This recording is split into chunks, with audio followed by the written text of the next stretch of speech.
গল্প অপূর্ণতার আকাশে প্রেমের গল্প। জীবনে কখনো বুঝতে পারিনি প্রেম কাকে বলে, কিন্তু একদিন হঠাৎ করেই তার সঙ্গে দেখা হয়ে গেল।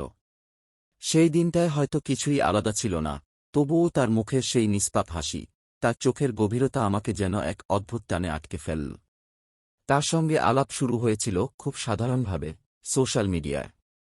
আমাদের প্রথম দেখা হয়েছিল এক ছোট্ট মুহূর্তের জন্য, কিন্তু সেই মুহূর্তটাই যেন আমার জীবনের গতিপথ বদলে দিল। তারপর থেকে আমরা মেসেঞ্জারে কথা বলতাম, ছবি আদান প্রদান করতাম। প্রতিটি ছবিতে যেন আমি তার চোখের ভাষা পড়ার চেষ্টা করতাম।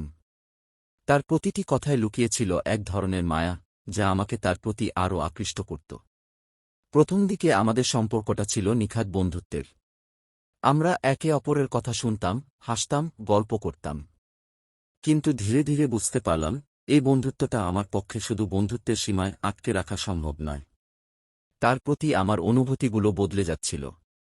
তার প্রতি একটা মায়া, একটা টান তৈরি হচ্ছিল, যা আমি নিজেই বুঝতে পারছিলাম না। আমাদের মধ্যে দূরত্ব ছিল। আমরা কখনো কাছাকাছি ছিলাম না। শুধু মেসেঞ্জারের কথাগুলোই ছিল আমাদের সম্পর্কের সেতু। তবুও প্রতিদিন তার মেসেজের অপেক্ষায় থাকতাম। তার ছবি দেখতাম। তার কথাগুলো যেন এক অদ্ভুত স্বপ্নের মতো লাগত। ধীরে ধীরে আমাদের কথার গভীরতা বাড়তে শুরু করল। আমি তাকে আমার সব কথা বলতাম, আমার স্বপ্ন, আমার হতাশা, আমার ভালো লাগা মন্দ লাগা। সে শোনত, বোঝার চেষ্টা করত। আমিও তার কথা শুনতাম। প্রতিদিন মনে হতো তাকে আরও ভালোভাবে জানতে চাই। কিন্তু সময়ের সঙ্গে সঙ্গে সে কেমন যেন পাল্টে যেতে শুরু করল। প্রথম দিকে যে মানুষটা আমাকে তার প্রতিটি অনুভূতির কথা জানাত, সে এখন কেমন যেন নীরব হয়ে গেল।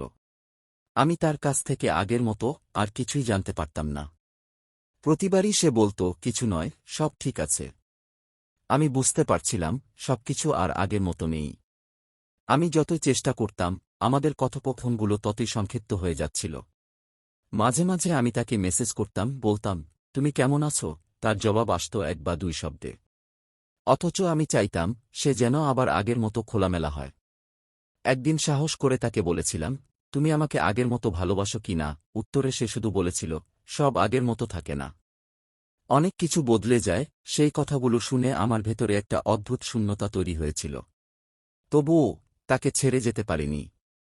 তার প্রতি মায়াটা আজও রয়ে গেছে। আমি জানি সে আমাকে আগের মতো আর ভালোবাসে না। হয়তো তার জীবনে আমি তেমন গুরুত্বপূর্ণ নই।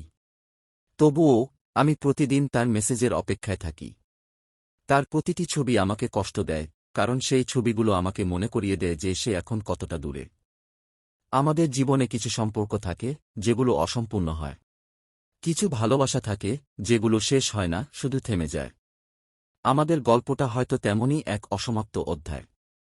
আমি জানি না সে আমাকে কোনোদিন মনে রাখবে কি না, কিন্তু আমি জানি আমার প্রতিটি স্মৃতিতে, প্রতিটি অনুভূতিতে সে বেঁচে থাকবে। এটা ভালোবাসার গল্প নয়, এটা এক অসম্পূর্ণ মায়ের গল্প। এক এমন ভালোবাসার গল্প যা কখনো পূর্ণতা পায়নি। তবুও সেই অপূর্ণতা যেন জীবনের গল্পের সবচেয়ে গভীর সত্য।